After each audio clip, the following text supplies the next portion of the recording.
Bismillahirrahmanirrahim. Assalamualaikum warahmatullahi wabarakatuh. Kami di sini kelompok 1 akan membahas tentang pengenalan Undang-Undang Informasi dan Transaksi Elektronik. Sebelum menjerumus membahas tersebut, perkenalkan anggota kami.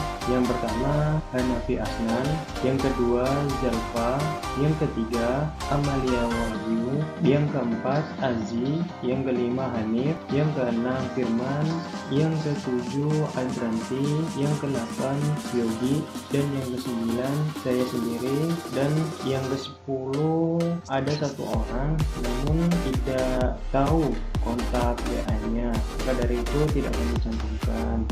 Selanjutnya, Bahas submateri.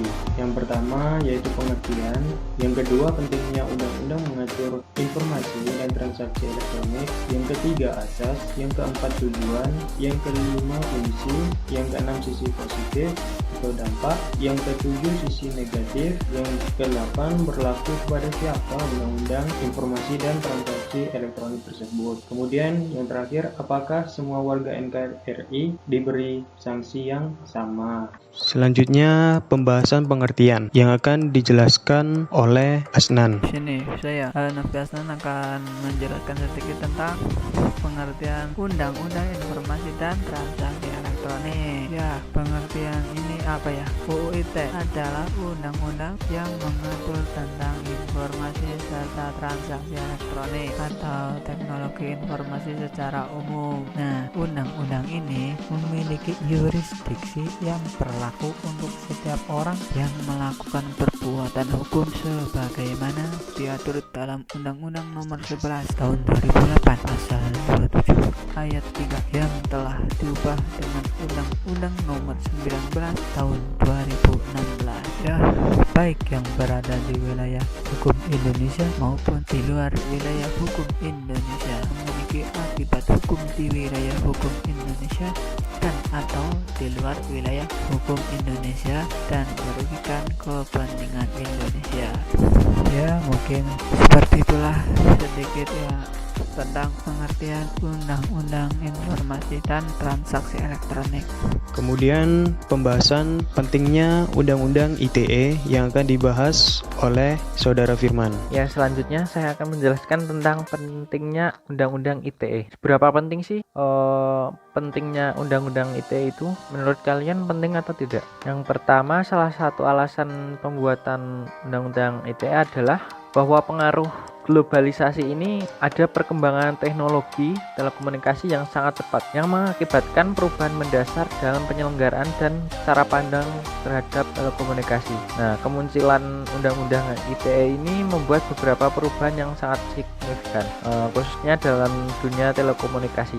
Seperti yang pertama, telekomunikasi merupakan salah satu infrastruktur penting dalam kehidupan berbangsa dan bernegara. Kedua, perkembangan teknologi yang sangat pesat tidak hanya terbatas pada lingkup telekomunikasi itu saja, melainkan sudah berkembang pada TI. Yang ketiga, perkembangan teknologi telekomunikasi dituntut untuk mengikuti norma dan kebijaksanaan yang ada di dalam Indonesia. Yang keempat, Undang-Undang ITE sudah cukup komprehensif dalam mengatur informasi elektronik dan transaksi elektronik. Hal ini dapat dilihat dari beberapa cangkupan materi Undang-Undang ITE yang merupakan terobosan baru yang sudah jelas dijelaskan sebelumnya. Yang selanjutnya, keuntungan atau manfaat dari Undang-Undang ITE. Yang pertama, menjamin kepastian hukum bagi masyarakat yang melakukan transaksi secara elektronik. Yang kedua, mendorong pertumbuhan ekonomi Indonesia. Yang ketiga, sebagai salah satu upaya mencegah terjadinya kejahatan berbasis teknologi informasi. Yang keempat, melindungi masyarakat pengguna jasa dengan memanfaatkan teknologi informasi. Dengan adanya Undang-Undang ITE, maka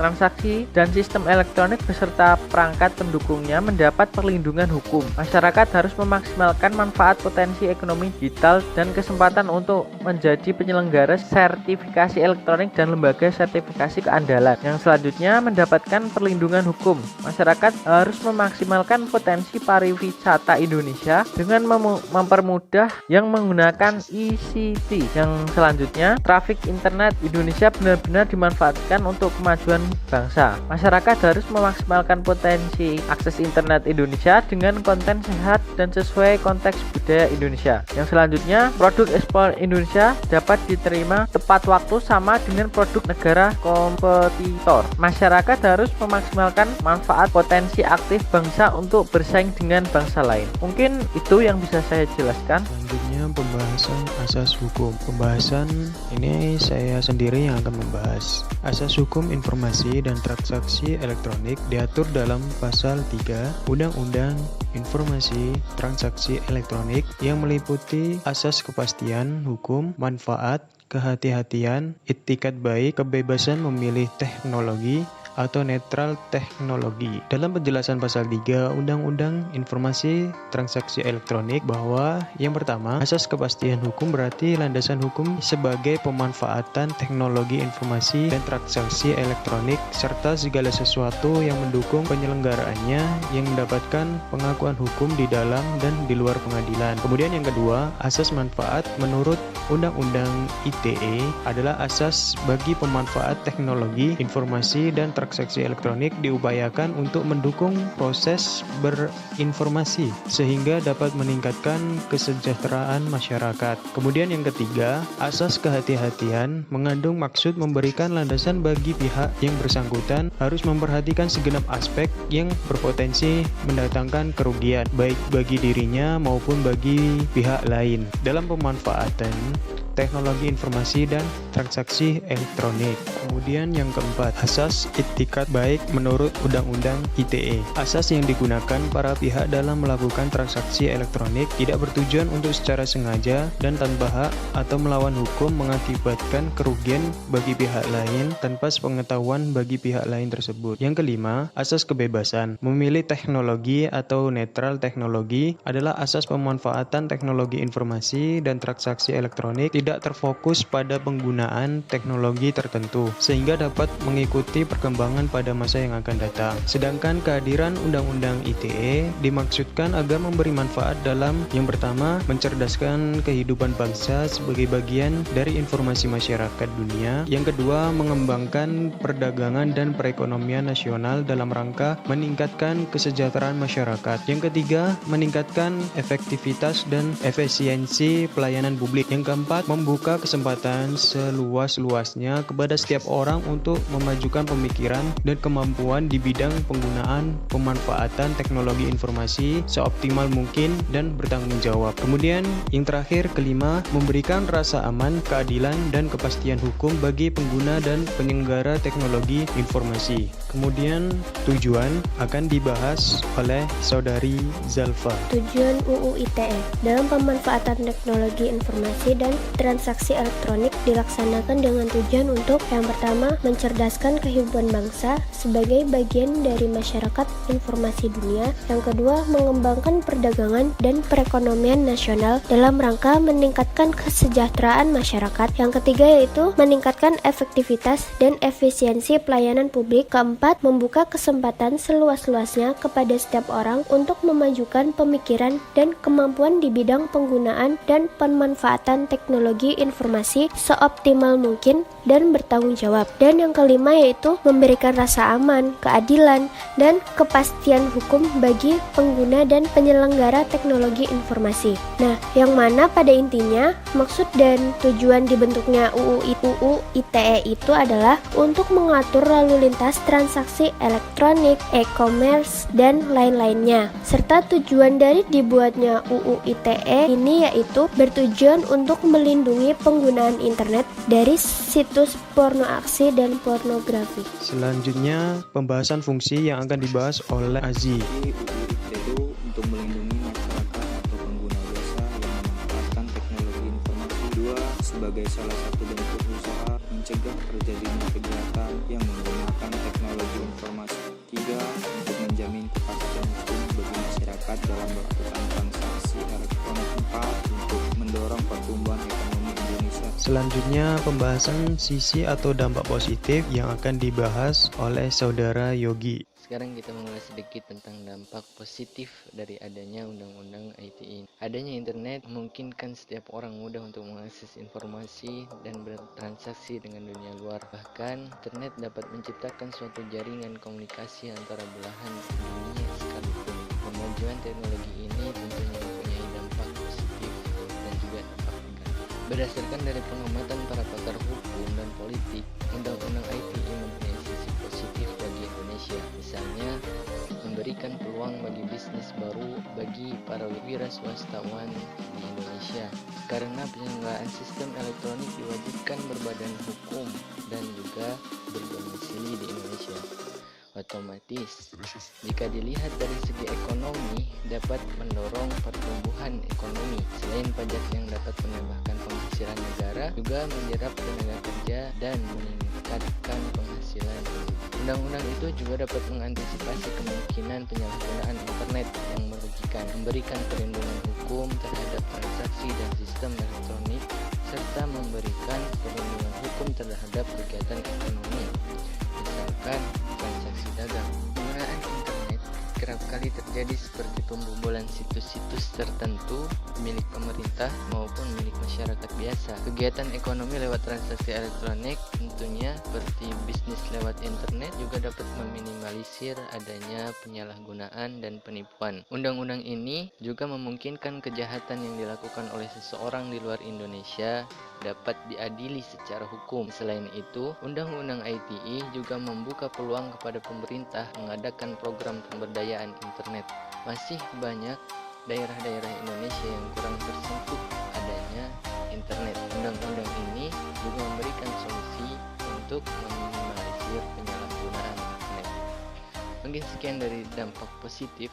Selanjutnya, sisi atau dampak negatif yang akan dibahas oleh saudara Hanif. Selanjutnya akan dilanjut oleh saya mengenai Undang-Undang ITE yang mungkin sebagian orang menganggap ada sisi negatifnya. Jadi seperti ini coba saya sedikit jelaskan kenapa kok banyak ada yang orang yang menganggap bahwa ada negatifnya. UU ITE juga dianggap banyak oleh pihak bahwa undang-undang tersebut membatasi hak kebebasan berekspresi, mengeluarkan pendapat, menghambat kreativitas dalam berinternet. Padahal sudah jelas bahwa negara menjamin kebebasan setiap warga negara untuk mengeluarkan pendapat. Contoh kasusnya yaitu yang pertama pada kasus Prita Mulyasari yang terjerat Undang-Undang ITE pasal 27 ayat 3 tentang pencemaran nama baik. Juga ada kasus mengenai Luna Maya dalam akun Twitternya yang terjerat pasal 27 ayat 3 nomor 11 tahun 2008 tentang UU ITE. Sebenarnya teman-teman, hal itu tidak perlu untuk ditulis dalam media sosial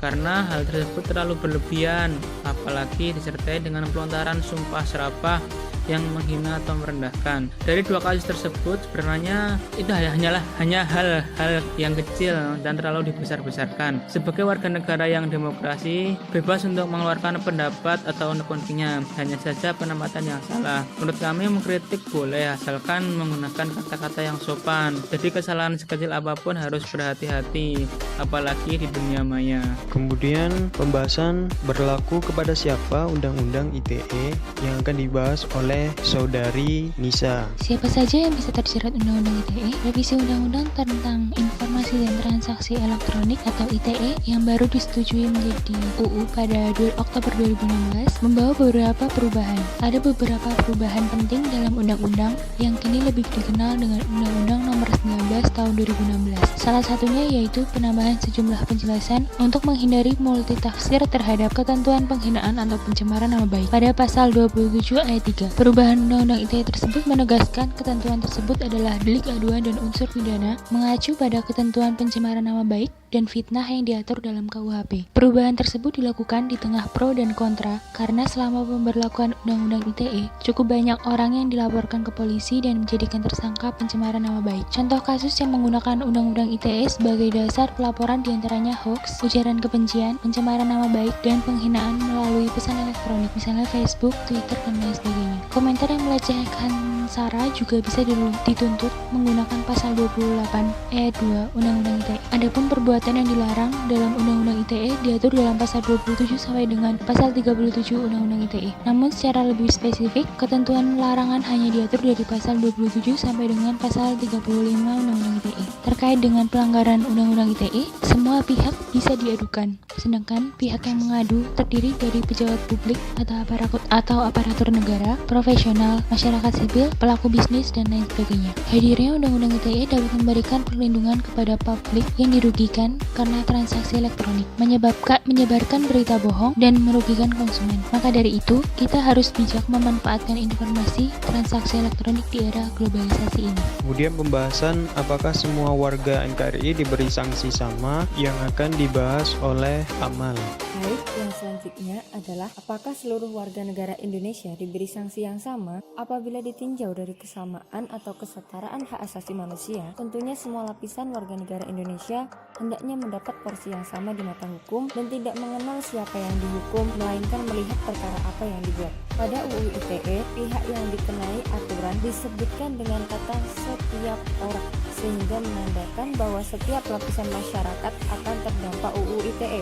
Akan tetapi, padahal yang ramai diketahui oleh khalayak adalah adanya perbedaan kasta di mata hukum. Pihak yang memiliki tanda kutip orang dalam, jabatan, atau harta akan merasa lebih aman dari hukuman karena mereka merasa mengelabui mata hukum. Mengapa Anda pendapat seperti itu adalah karena ada contoh ketidakadilan UU ITE yang dilansir pada suaraislam.id yang membahas mengenai kasus Baik Nuril yang dilecehkan oleh muslim, yakni mantan kepala sekolah tempat beliau bekerja. Keberanian Baik Nuril untuk merekam percakapan dengan muslim yang digunakannya untuk membuktikan tindakan pelecehan atasnya tersebut malah berujung pada pelanggaran UU ITE yang mengatakan bahwa Baik Nuril menyebarkan, mendistribusikan, dan mentransfer percakapan asusila. Padahal tidak ada bukti dan saksi yang menyatakan bahwa Baik Nuril melakukan tindakan tersebut. Pengadilan Negeri Mataram tidak menyatakan bahwa Baik Nuril bersalah. Namun jaksa mengajukan banding kepada Mahkamah Agung bahwa Baik Nuril melanggar pasal 45 ayat 1 UU nomor 11 tahun 2008 tentang informasi dan transaksi elektronik, dan Mahkamah Agung juga